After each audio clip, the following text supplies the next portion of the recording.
నమస్తే. నా పేరు కనపతి రామారావు. కాపునాడు రాష్ట్ర ప్రధాన కార్యదర్శి లీగల్ సెల్ వర్క్ చేస్తుంటాను. తర్వాత జనసేన పార్టీ క్రియాశీల సభ్యుడిని, జనసేన పార్టీ కోసం కూడా వర్క్ చేస్తుంటాను. నిన్న చూశాను సోషల్ మీడియాలో కాంగ్రెస్ నాయకులు తులసిరెడ్డి గారు, చిరంజీవి పవన్ కళ్యాణ్ గారు కాపులు కాదు,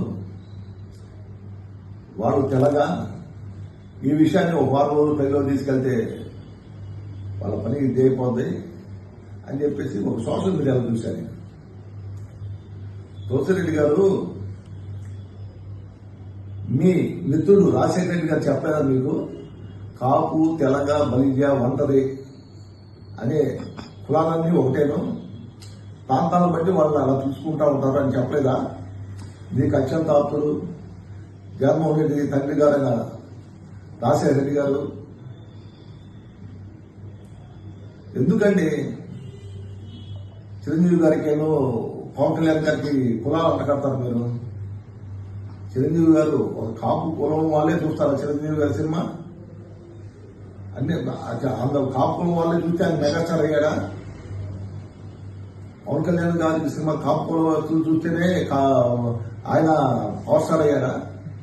ఎందుకు వాళ్ళ ఫ్యామిలీ మీద మీరు అందరూ ఈ విధంగా విసుగుపడతారు? 2009లో ప్రజారాజ్యం పెట్టినప్పుడు, ప్రజారాజ్యం ఎలక్షన్స్ లో కూడా కాంగ్రెస్ పార్టీ వాళ్ళు మహానేత ఆందోళనలో చిరంజీవి మీద చాలా కుట్రలు చేశారు. ఇప్పుడు కుట్రలు చేస్తా ఉన్నారు.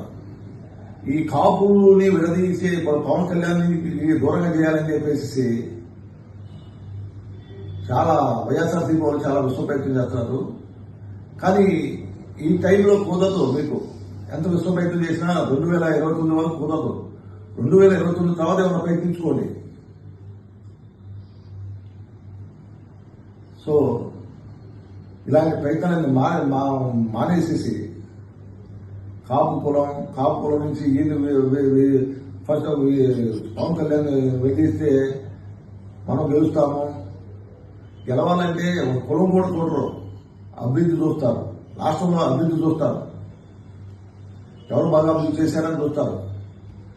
కూటమి నుంచి పవన్ కళ్యాణ్ వెళ్ళేయాలని చూశారు, కుదరలేదు. ఇప్పుడు కాపు కులాన్ని, కాపు తెలగ, ఒంటరి క్యాస్ట్ విడితే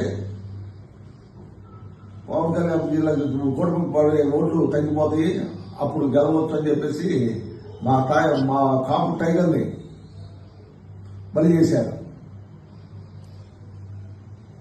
సో ఇక్కడైనా ఇలాంటి ప్రయత్నాలు మానుకొని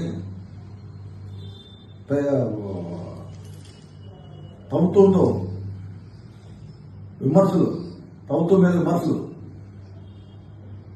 జాగ్రత్తగా చేసుకుంటూ మీరు కులపరంగా కాకుండా అన్ని కులాలను కలుపుకుంటూ పోతే 2029 తర్వాత మీకు ఏమన్నా అవకాశం ఉంటుందేమో. జాగ్రత్తగా గమనించండి. నమస్తే.